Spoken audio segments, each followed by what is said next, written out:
Mm. Russia has a long-term agenda to destabilize the West. So does Iran. They seek political advantage against the UK and countries like the UK.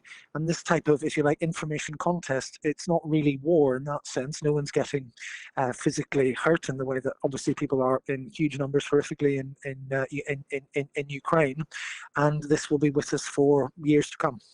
Well, thanks cyberspace, and we've talked about what kind of form could retaliation from Russia take. Could that retaliation be in the form of cyber war? Well, news has emerged today that politicians, academics, and journalists are being targeted by Russian and Iranian hackers in a spying campaign.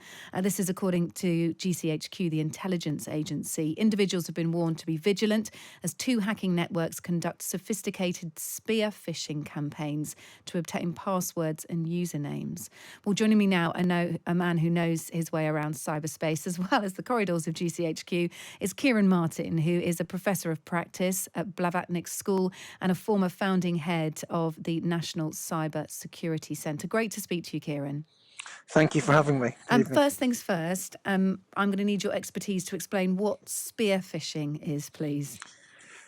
Well, many people will have heard of phishing emails. That's essentially a fake email inviting you to click on something or open something that then leads to malicious code. Spear phishing essentially refers to a slightly more targeted version of that. So the announcement, the warning issued by the government today is not aimed at the general population.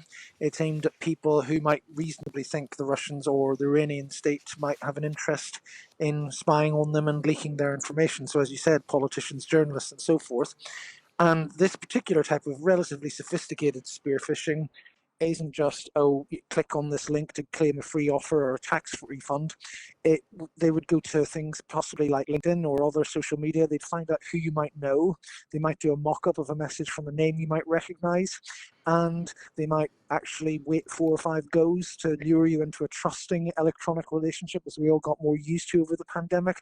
And then they'll deploy some malicious code and try to get access to all of your electronic information. So that's essentially what we're talking about here. So it's fairly sophisticated, and it can take place over a period of weeks. It isn't a one-off hit. It is a concerted effort over a number of attempts.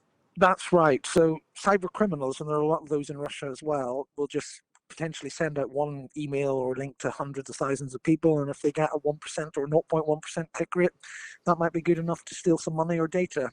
This takes a lot more effort. So they will find out, first of all, who they're interested in, because most of 99% of the British population won't be of interest to them. So they need to figure out the 1% who are, what are their emails, what are their other modes of communication, what's their phone number or whatever it is, and then try to find out a little bit about them to lure them into giving away essentially the keys to their digital kingdom.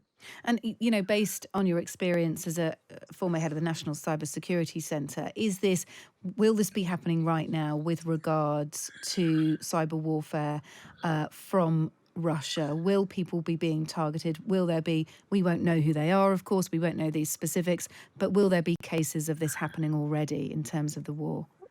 Well, I think, as you've said previously, this is espionage, and it's serious, and the government don't issue warnings like this lightly. I would detach it from the war in that, first of all, it involves Iran. A separate group. They're not connected. They're not working together. And secondly, Russia has been doing cyber espionage against the UK and allies for decades. It's a constant.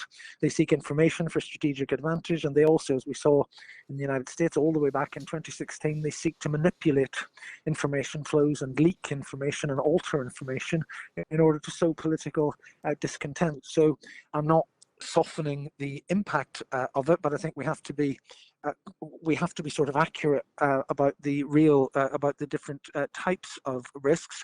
And although unfortunately the war won't stop tomorrow, if it were to stop tomorrow, this sort of stuff would still go on.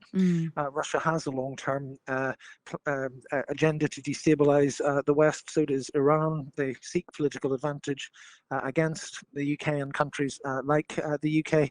And this type of, if you like, information contest, it's not really war in that sense. No one's getting physically hurt in the way that obviously people are in huge numbers horrifically in Ukraine. And this will be with us for years to come.